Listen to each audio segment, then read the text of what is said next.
2025만 915 오늘의 묵상. 2025년 9월 15일, 새로운 한 주를 시작하는 월요일 아침입니다. 주일의 안식 속에서 얻은 새 힘으로 각자의 삶의 터전을 향해 나아가는 복된 날입니다. 우리는 지난주 인류의 첫 범죄와 그 비극적인 결과를 묵상했습니다. 죄는 에덴의 기쁨을 앗아갔고, 형제가 형제를 죽이는 끔찍한 비극으로 이어졌습니다. 그렇게 세상은 점점 더 하나님의 선한 창조의 모습을 잃고 폭력과 타락의 홍수 속에 잠겨가고 있었습니다. 하나님께서는 죄로 가득한 세상을 보시며 어떤 마음이셨을까요? 오늘 말씀은 죄악이 관영한 세상을 향한 하나님의 깊은 슬픔과 공의로운 심판, 그리고 그 속에서도 한 사람의 의인을 통해 구원의 길을 예비하시는 놀라운 은혜의 이야기를 우리에게 들려줍니다. 오늘 하루 세상의 거대한 악의 물결 속에서 나는 어떤 모습으로 서 있는지 돌아보며 노아와 같이 하나님과 동행하는 믿음의 사람이 되기를 소망하는 시간이 되기를 바랍니다. 오늘 우리에게 주시는 하나님의 말씀은 창세기 6장 9절로부터 22절의 말씀입니다. 이것이 노아의 족본이라. 노아는 의인이요 당대의 완전한 자라. 그는 하나님과 동행하였으며 세 아들을 낳았으니 셈과 함과 야벳이라. 그때에 온 땅이 하나님 앞에 부패하여 포악함이 땅에 가득한지라. 하나님이 보신즉 땅이 부패하였으니 이는 땅에서 모든 혈육 있는 자의 행위가 부패함이었더라. 하나님이 노아에게 이르시되 모든 혈육 있는 자의 포악함이 땅에 가득하므로 그 끝날이 내 앞에 이르렀으니 내가 그들을 땅과 함께 멸하리라.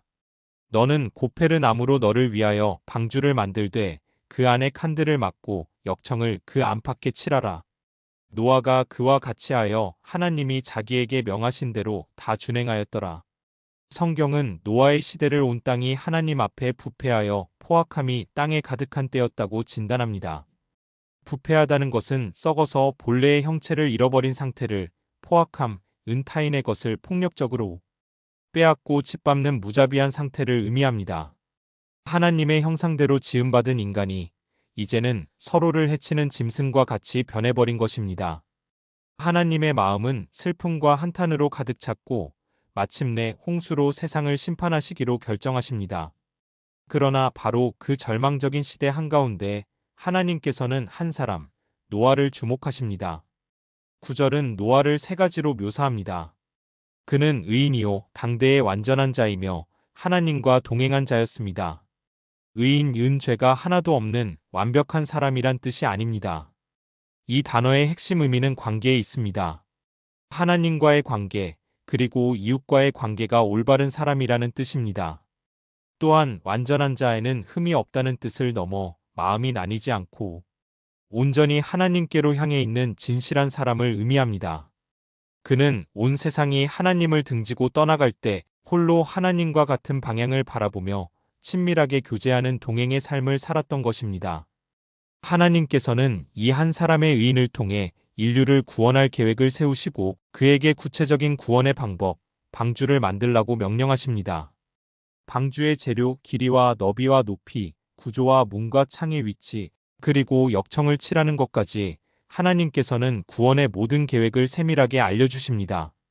방주는 인간의 아이디어가 아니라 전적인 하나님의 설계이자 은혜의 선물입니다.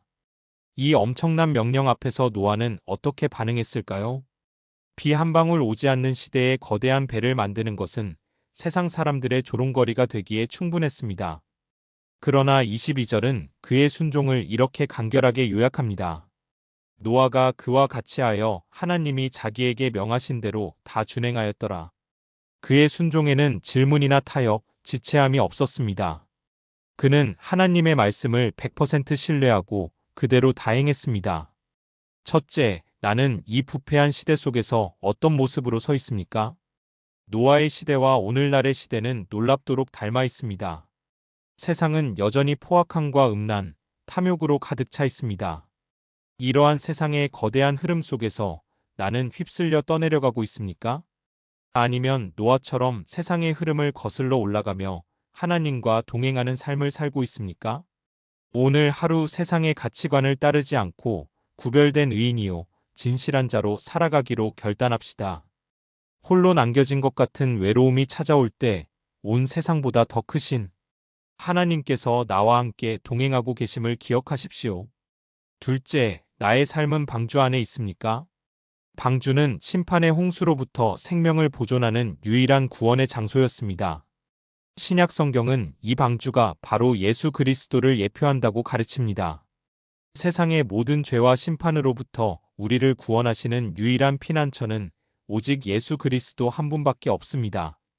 오늘 나의 삶이 진정으로 예수 그리스도라는 구원의 방주 안에 안전하게 거하고 있는지 돌아봅시다.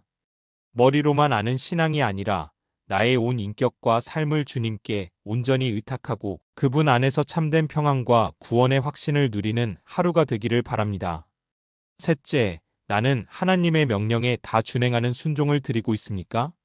노아의 순종은 부분적인 순종이 아니라 하나님께서 명하신 모든 것을 그대로 행한 온전한 순종이었습니다. 우리는 종종 하나님의 말씀 중에서 내가 이해되고 내게 유익이 되는 부분만 골라서 순종하려 합니다. 그러나 참된 믿음은 나의 이성과 경험을 뛰어넘는 하나님의 명령 앞에서도 그분의 선하심을 신뢰하며 발걸음을 내딛는 것입니다. 오늘 하나님께서 나에게 명하셨지만 여전히 순종하기를 주저하고 있는 영역은 무엇인지 돌아봅시다. 용서하라는 명령, 사랑하라는 명령, 거룩하라는 명령 앞에 온전히 순종하기로 결단할 때 우리는 구원의 방주를 완성해 가시는 하나님의 놀라운 역사를 경험하게 될 것입니다. 기도드립니다. 거룩하시고 공의로우신 하나님 아버지, 죄악으로 가득한 세상 속에서도 의인 노아를 통해 구원의 길을 예비하신 주님의 신실하신 은혜에 감사를 드립니다. 주님, 저희는 부패한 세상의 풍조를 따라 살아가면서도 그것이 죄인 줄 깨닫지 못했던 어리석은 자들입니다. 세상의 가치관을 분별 없이 따랐던 저희의 죄를 용서하여 주시옵소서.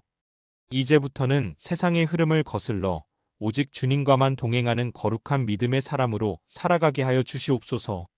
저희를 죄와 심판의 홍수로부터 건져내시기 위해 유일한 구원의 방주이신 예수 그리스도를 허락하여 주시니 감사합니다. 저희가 날마다 십자가의 은혜 안에 거하게 하시고 세상의 어떤 풍랑 속에서도 오직 주님만이 저희의 안전한 피난처 되심을 잊지 않게 하여 주시옵소서. 이해할 수 없는 상황 속에서도 주님의 모든 명령을 다 준행했던 노아의 순종을 저희도 배우게 하여 주시옵소서. 저희의 생각과 경험을 내려놓고 주님의 말씀을 온전히 신뢰하며 따르는 참된 순종의 삶을 통해 저희의 삶 속의 구원의 방주를 완성해 가시는 주님의 놀라운 역사를 경험하게 하여 주시옵소서. 저희의 의와 구원이 되시는 우리 주 예수 그리스도의 이름으로 기도드립니다. 아멘. 새로운 한 주가 시작되었습니다. 세상의 거센 풍랑이 두렵게 느껴질 때마다 나를 위해 방주를 예비하신 하나님의 사랑을 기억하시기 바랍니다. 그 사랑과 약속을 믿고 믿음으로 순종하며 나아갈 때 하나님께서 여러분의 한 주간의 모든 걸음을 가장 안전하게 인도하실 것입니다. 주님과 동행하는 복된 한 주 되시기를 간절히 기원합니다.